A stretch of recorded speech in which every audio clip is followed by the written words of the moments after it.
Washington's most influential players sit down every week with Melinda Henneberger, Roll Call Editor-in-Chief, dissecting the news to go beyond headlines and look ahead to what matters most in Washington and beyond.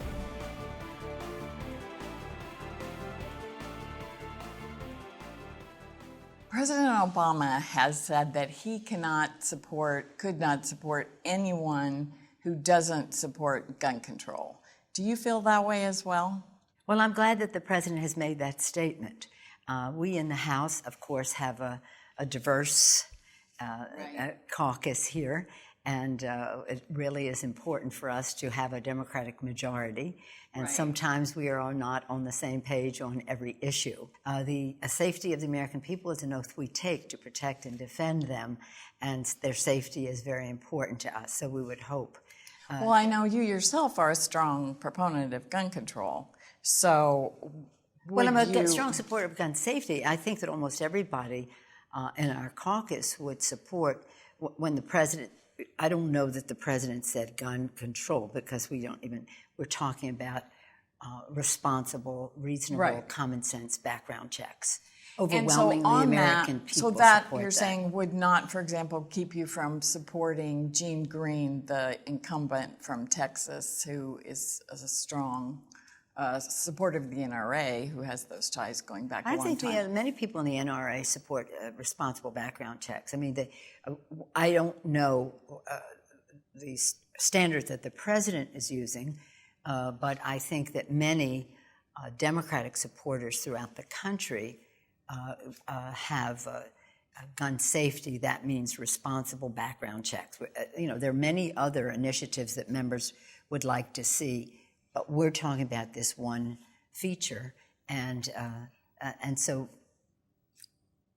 that would be a standard that people would use.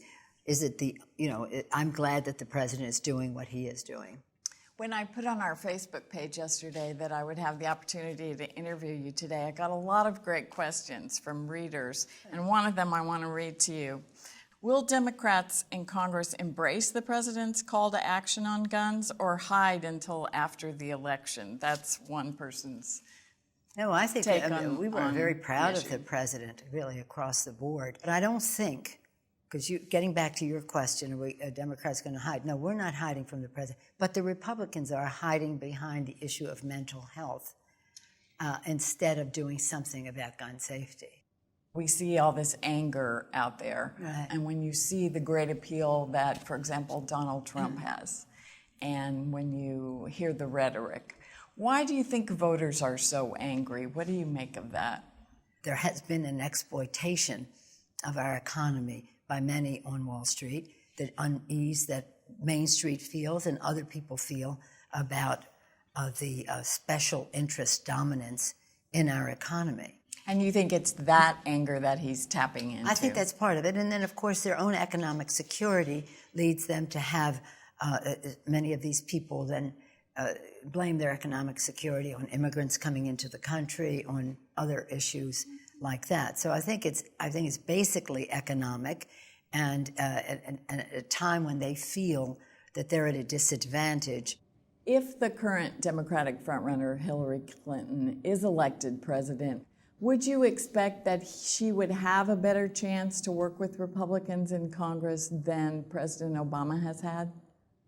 I would certainly hope so, because as soon as the Republicans took the majority in Congress, Mitch McConnell announced that the most important thing the Republicans could do was to make sure President Obama did not succeed. People say to me, why can't you all get along? No, they're obstructing the president.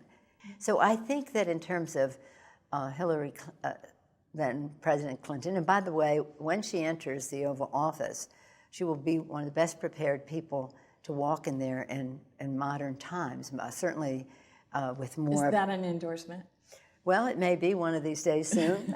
Do you think she does have a better chance than he has I certainly had? hope Is so. there any reason you can think of that they might be more willing to work with her? It will all depend on the American people. The American people have to know that there are certain unspoken things about why the Republicans have gotten away with what they have obstructed with President Obama. I think You're referring to race. Well, I'm referring to a lot of things, but nonetheless, I don't know that the American people would tolerate, with increased awareness of why they are obstructing, why they would obstruct the first woman president of the United States. Who do you see as the next generation in leadership among Democrats in the House? You know, Chris Van Hollen is running for the Senate, of course, in your first home state of Maryland. Yes. And Steve Israel has just said he's not going to run for re-election. Right. So who do you see as a potential next Nancy Pelosi and next Steve Israel, for example? Well, let's say the list is a broader one. I feel very proud of how I have brought people into leadership. Chris Van Hollen, Donna Edwards, another part of the leadership, Steve Israel, and they are, in two cases, seeking higher office, and I wish them well, and in Steve's case, moving on to the private sector. It's up to the caucus to decide who their leadership is, but I've tried to create more positions, open more doors, so that people have more opportunity to demonstrate their leadership. But it's up to them, and I wouldn't even think of naming a person here because there are so many excellent members, some of them in the leadership now, some of them on the verge, aspiring to be in leadership. The perception is that the bench is a bit thin. But no, the bench is not thin at all. The bench is very crowded. In fact, the bench is almost the whole stadium because we have extraordinarily talented members in our caucus. So, working with the newsmaker, with Paul Ryan, what do you make of his emphasis on poverty and on anti-poverty programs? You know, for so long, talking about poor people was something that barely happened even among Democrats and virtually never happened among Republican office holders. I respect the sincerity of the speaker when he addresses the issue of poverty, but his budget speaks louder than any words on poverty. And his budget, the Ryan budget, is something very destructive to the aspirations of poor people. That's why the bishops and the people of faith and all the rest opposed the Ryan budget, because of how it undermined the aspirations of poor people in our country. What do you most dare to hope that you can accomplish, that the Democrats in the House can accomplish this session? Well, it's really important for us to be able to convey to the American people what is at stake in the Congress, what the debate is about. And the debate is about who has the leverage. Is it about trickle down, where all the advantages and are for the wealthy, tax breaks, tax loopholes, all the rest of that, and we have trickle down? Or is it about middle class economics that recognizes that we are a consumer economy, and for our economy to succeed, the middle class must succeed? I would hope we can also, in terms of our national security, have the authorization of the use of military force come forward. One of the votes that's already taken place this session is a piece of legislation that would defund Planned Parenthood. And I have seen where you called that part of it insulting to women. The intelligence and judgment of women. Mm-hmm. The move to defund Planned Parenthood goes way back, but it was re-energized by these undercover videos with interviews of Planned Parenthood officials. Did you watch those videos? They were doctored. I saw some of them in the news. But what I do know is that 3 committees in the Congress, the Judiciary Committee, the Government Reform Committee, to name 2, have studied this issue and come forward and said there was, even the chairman of the Gov Reform Committee said there was no wrongdoing on the part of Planned Parenthood. The Republicans have now put forth a select committee, the Select Committee on Benghazi, a waste of time and taxpayers' money, going on longer than the 9/11 Commission. This, I call it the Select Committee to hurt women's health. I mean, it's just a terrible thing. But nonetheless, what is interesting to me is for decades here in the Congress, I have been trying to tell people that the Republicans do not support contraception and family planning.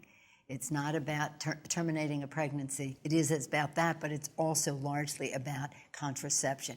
Nobody ever believed me now they see firsthand that they want to stop Planned Parenthood from providing these services. The report that Planned Parenthood commissioned didn't actually find that it was doctored. It said there was not substantial manipulation of audio or video. But that aside, so you mean you did not watch any of the videos? I've seen what was in the news, but I'm telling you what the committee.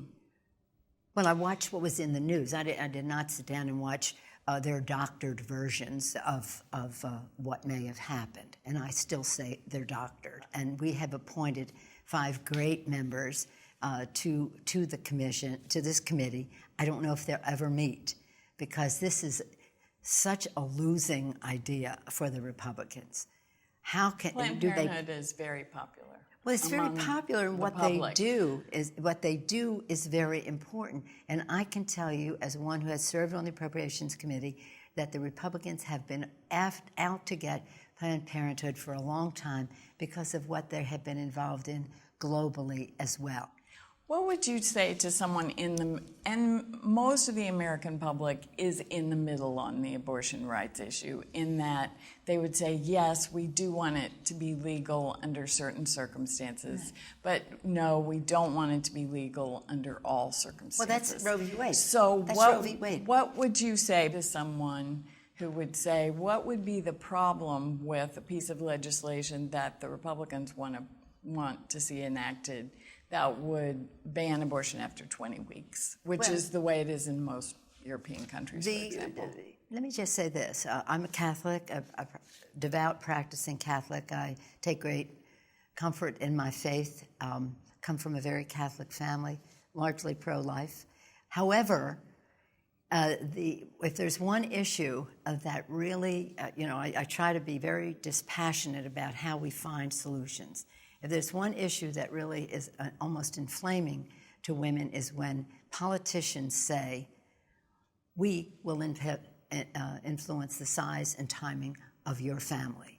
We will decide what is right for you. It's probably 3% of what Planned Parenthood is doing involves termination of a pregnancy, and who knows what the situation is in those cases. Republicans have supported the Hyde Amendment, abortion in terms of rape, incest, life of the mother. Most of the cases that we hear beyond the 20 weeks are painful for the families, but that's not up to politicians in Washington, D.C. to decide. So it's up to a woman and her doctors. Politicians should get involved in making any limits? No, I don't believe in abortion on demand. I don't believe in abortion on demand. I'm talking about the health of the mother and the child. And that is not a decision that a politician should be making. And this is about a woman's judgment. This is about respect for women.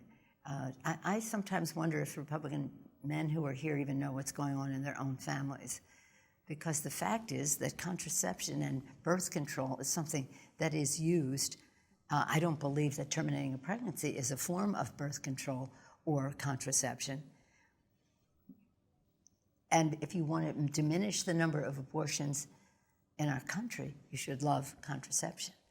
But they don't, and it's really important not to change the subject back to abortion. They don't believe in contraception and family planning. They don't believe in it. Do you think that limits on abortion rights are kind of a slippery slope? Because is that I don't believe argument? in that. No, I don't subscribe to that argument. I say the Roe v. Wade is clear as to 3 trimesters.